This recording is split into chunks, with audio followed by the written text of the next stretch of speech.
Hi hello అండి. ఎలా ఉన్నారు? నేనైతే చాలా చాలా బాగున్నాను. మీరందరూ కూడా బాగుండాలని మనస్ఫూర్తిగా కోరుకుంటున్నాను. బయట చల్లగా వర్షం పడుతుంటే వేడివేడిగా ఏమైనా చేయొచ్చుగా అని ఇంట్లో పిల్లలు మా వారు అడిగారండి. ఏం చేద్దామా అని చూస్తుంటే ఎదురుగా అలసందలు కనిపించాయండి. వీటినే అలసందలు, బొబ్బర్లు అని కూడా అంటారు. నేనైతే బొబ్బరి వడలు చేద్దామని చెప్పి డిసైడ్ అయ్యాను. మరి ఇంకెందుకు ఆలస్యం, ఈ వడలు ఏ విధంగా చేయాలో మీరు కూడా చూసేయండి.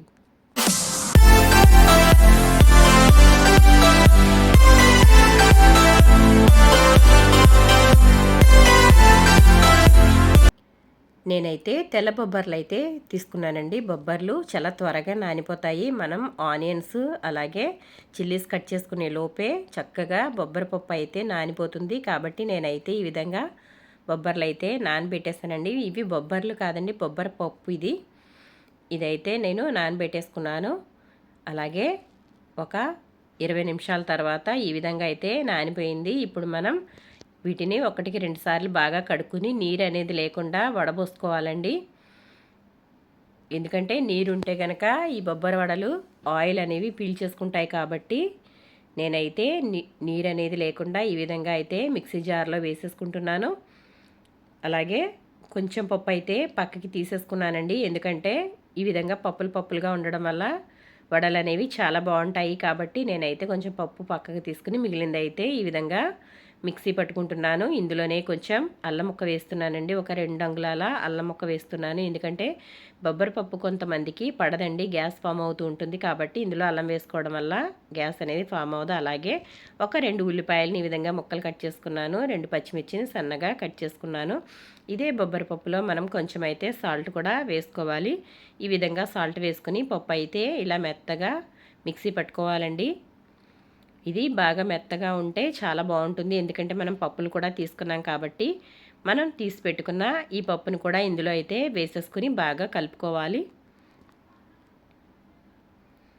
చూడండి, నేనైతే కట్ చేసుకున్న ఉల్లిపాయలని అలాగే పచ్చిమిర్చిని కూడా వేసేసుకుంటున్నాను.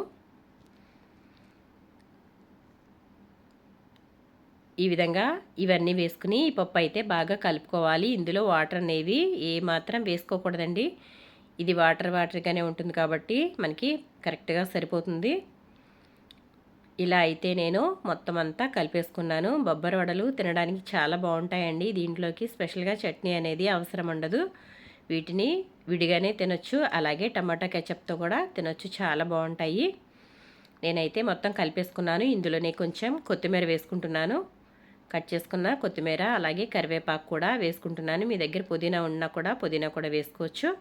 అలాగే ఇప్పుడు ఆయిల్ అయితే స్టవ్ మీద పెట్టేసుకున్నాను. ఆయిల్ కాగిన తర్వాత బొబ్బరి పప్పుని మనం ఈ విధంగా కొంచెంగా తీసుకుని ఈ విధంగా ఒక కవర్ మీద వేసుకుని వడల మాదిరిగా చేసుకుని ఆయిల్లో వేసుకోవాలండి. నూనెలో వేసేటప్పుడు దూరంగా ఉండి వేసుకోవాలి, లేదంటే ఇది కొంచెం బయటికి చిందుతుంది. కాబట్టి ఇలా అయితే వేసుకోవాలి. ఇలా జాగ్రత్తగా ఒక్కొక్కటిగా వేసుకోవాలి.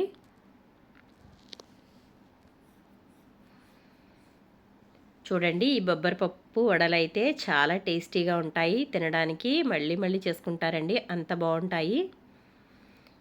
ఇవి ఒకవైపు లైట్గా వేగిపోయాయి కదా. ఇప్పుడు ఇంకో వైపుకి కూడా వీటిని ఈ విధంగా వీటిని రెండో పక్క కూడా ఈ విధంగా తిప్పుకోవాలి. మంచి కలర్ వచ్చే వరకు చక్కగా వేయించుకోవాలి. అప్పుడే ఈ వడలు చాలా బాగుంటాయి.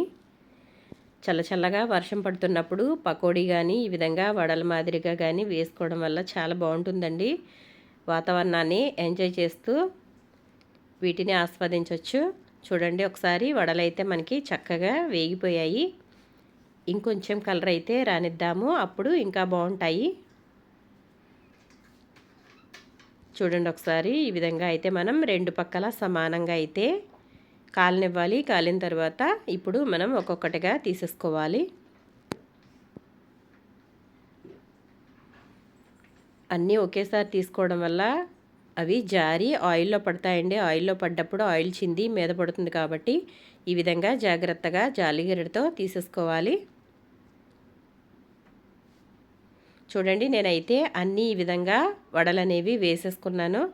చూసారు కదా, చూస్తుంటేనే నోరూరుతోంది. మరి ఇంకెందుకు ఆలస్యం, మీరు కూడా తప్పకుండా ట్రై చేయండి ఫ్రెండ్స్. ఈ వడలు చాలా బాగుంటాయండి. మనకి ఏదైనా స్టఫింగ్ కోసం కూడా బాగుంటాయి. కాబట్టి పచ్చిశనగపప్పుతోనే కాకుండా ఈ విధంగా బొబ్బర్లతో కూడా వడలు అనేవి వేసుకోవచ్చు. మీరు కూడా తప్పకుండా ట్రై చేయండి ఫ్రెండ్స్. ఈ వీడియో ఎలా ఉందో మీరు నాకు కమెంట్ సెక్షన్లో కమెంట్ పెట్టండి. మీకు ఇంకా ఏ వడలైతే నాకు కమెంట్ సెక్షన్లో చెప్పండి.